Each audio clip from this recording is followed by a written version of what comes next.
Uwian na! Boracay Vlog Trip Part 16! At sumakay na nga ako ng e-trike pabalik ng Boracay Port Terminal sa halagang 25 pesos.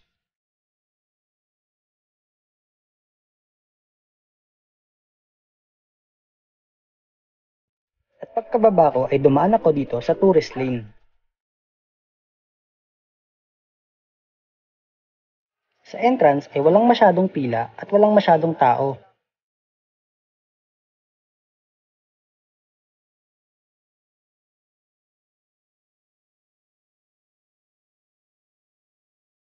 Bago makauwi ay kailangan mo munang dumaan sa step 1 na terminal fee and verification counter. Dito ay kailangan mo ulit magbayad ng 150 pesos for terminal fee. Kailangan mo ring mag-fill up ng passenger's data sheet. Pagkatapos ay bibigyan ka ng port boarding pass na kailangan mong bayaran sa boat ticket. Hindi pala ako nag-avail ng Katiklan Airport Transfer na 160 kaya 50 pesos lang ang binayaran ko. Pagkatapos ay kailangan mo nang dumaan sa step 3 na boarding gate. Hihingi ni kuya yung resibo ng boat transfer para mabigyan ka ng boat seat number.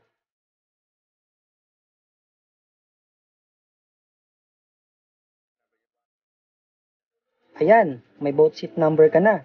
Pwede ka nang sumakay sa bangka.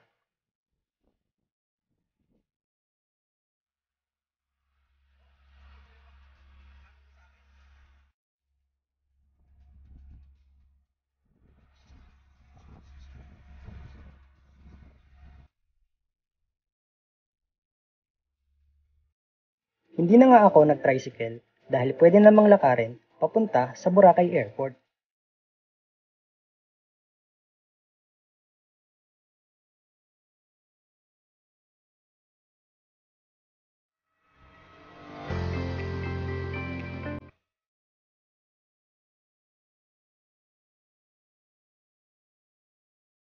Window seat na naman pala yung upuan ko.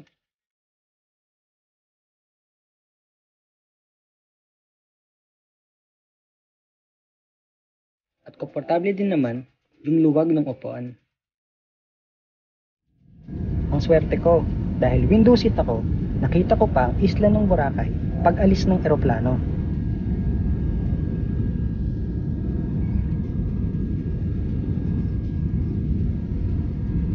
At nag-safety demo na nga yung mga flight attendant. Kaya na nga, makalipas ang 30 minuto ay lumapag na nga ang aming eroplano sa NAIA Terminal 3. At dito na nga natatapos ang aking Boracay vlog trip. Hanggang sa muli, see you on my next vlog and always remember to keep safe and stay amazing! Salamat sa panonood!